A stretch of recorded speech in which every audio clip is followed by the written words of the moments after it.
O agachamento é um dos exercícios muito importantes no fortalecimento do corpo. Mas, espera aí. Muita atenção agora, por favor. Todos e todas vocês.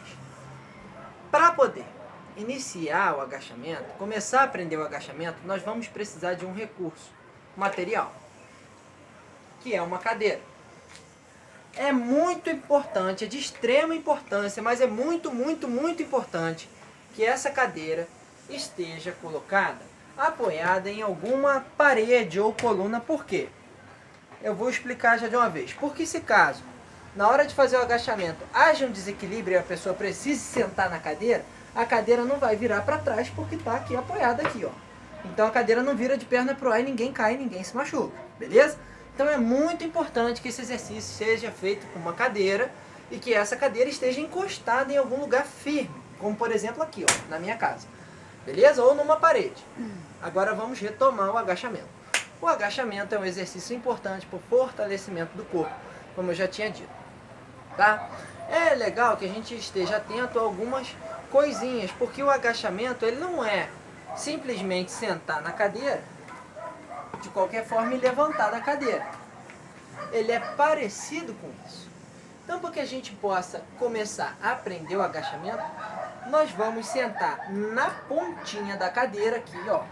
Na pontinha, ó, bumbum na pontinha da cadeira, na pontinha mesmo. Nós vamos, né, manter a perna assim um pouquinho dobradinha. Tá vendo aqui, ó, a perna assim dobradinha? E as mãos vão aqui na cabeça. Aqui, ó, só encostando assim na cabeça. O que a gente vai fazer aqui? Tá vendo? Sentadinho, com a postura direitinha, não de sentar assim, nem de sentar assim. Então a postura direitinha, beleza? Ó, postura retinha, mãozinha aqui. A gente vai levantar aqui, ó, da pontinha da cadeira, ó. Levantou, com a mão ainda aqui, faz o quê? Vai sentar devagarzinho na pontinha da cadeira de novo. Sentou. Assim que sentou na pontinha da cadeira, levantou. E nós vamos fazer isso aí umas 5 vezes. Então, ó, mão aqui na cabeça, tá vendo?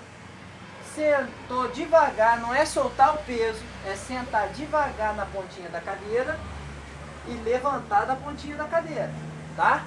Sentou devagar na pontinha da cadeira, levantou na pontinha da cadeira. Isso já é difícil bastante. Para quem conseguir fazer isso com facilidade, vou mostrar um segundo nível de dificuldade, que é a mesma coisa aqui em cima, ó, mão aqui, sentado na pontinha da cadeira aqui, ó. O segundo nível de dificuldade é levantou devagar, desceu devagar, mas assim que o bumbum encostar na cadeira já levanta de novo. Então não senta mais, só encosta na cadeira, ó. Assim, ó. Ó. Ó. Só encosta, ó, na pontinha da cadeira, ó. Esse exercício, ele é bem cansativo. Por isso que nós vamos fazer no máximo 5 tentativas por vez e descansar. Então vamos fazer 5, descansou, depois faz mais 5 e aí a gente encerra o exercício. Tudo bem? Tudo entendido? Qualquer dúvida, pode me acionar pelo aplicativo que eu vou estar lá para ajudar.